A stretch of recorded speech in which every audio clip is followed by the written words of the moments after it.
C'est Gloria de Polyglotria. Aujourd'hui, on va parler des exonymes. C'est parti pour le générique.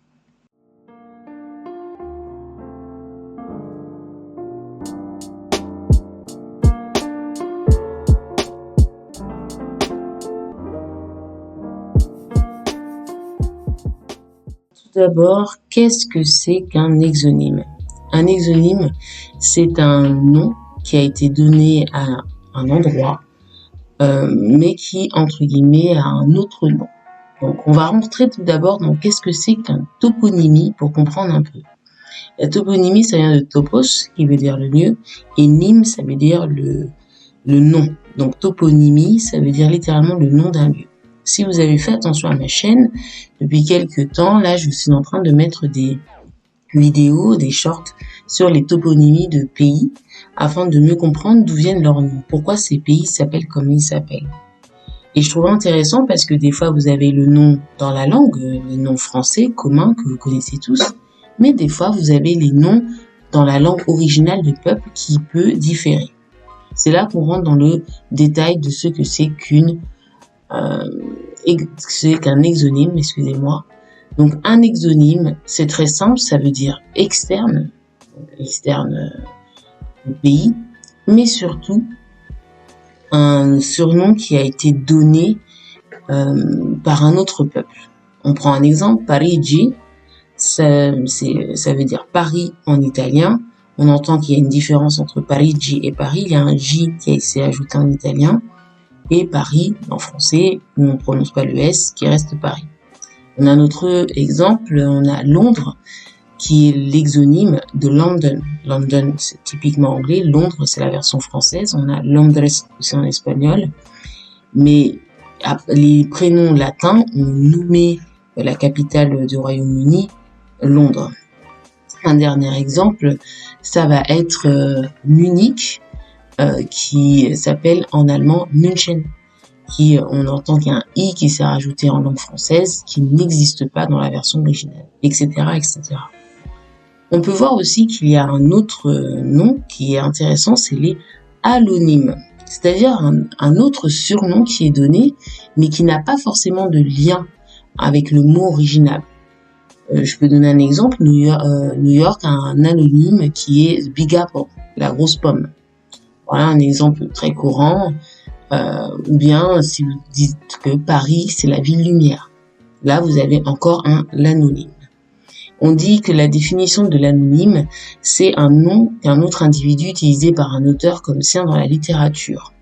Donc souvent ça vient des écrivains, ça vient de siècles passés qui avaient de façon par des proses, par des poèmes, de façon romanesque, donner des noms ou des surnoms à des endroits, et ces surnoms sont restés dans le langage courant. Donc là, on rentre vraiment dans le détail de quelque chose de plus littéraire.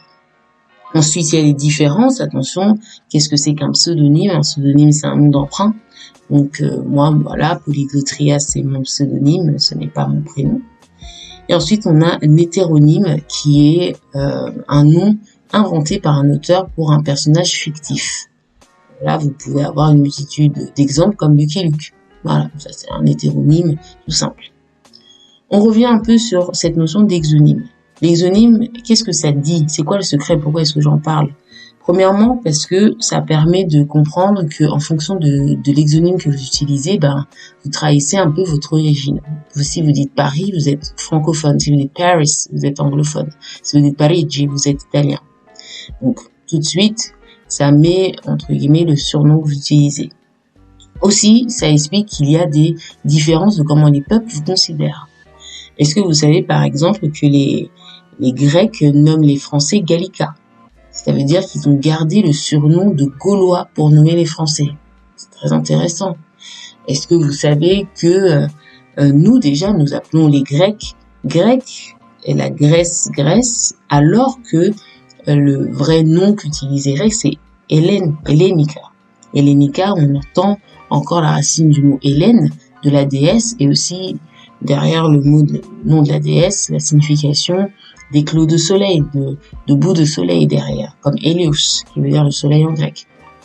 On a d'autres surnoms comme ça. Sachez que, par exemple, je l'ai dit dans une de mes vidéos, Mais les Français s'appellent Asarfati en hébreu.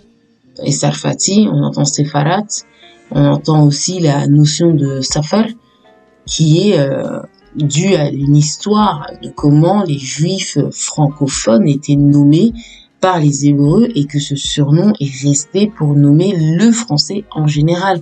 Donc il y a aussi ça qui est bien dans les exonymes, c'est ces petits secrets, ces petites histoires où on peut mieux comprendre les peuples, d'où ils viennent, comment ils ont ce système de pensée et depuis quand ils nomment les peuples comme ils les appellent. Donc je voulais que vous ayez cette vidéo, cet audio, tout dépend où est-ce que vous passez pour écouter tout ça, afin d'ouvrir un peu vos œillères et de ne pas rester bloqué sur un seul nom. Votre ville, votre pays, votre nationalité, voire même vos prénoms, peuvent avoir beaucoup de sons différents qui veulent dire la même chose.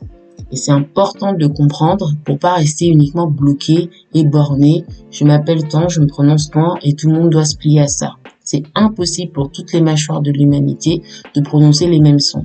Mais il est possible de tous se comprendre dès qu'on a compris tous nos surnoms. Donc c'était tout pour ce petit podcast et cette petite audio. J'espère qu'il ou elle vous aura plu, que ce soit la vidéo ou le podcast. Je vous dis à très bientôt pour un prochain contenu et je vous dis ciao ciao comme d'habitude.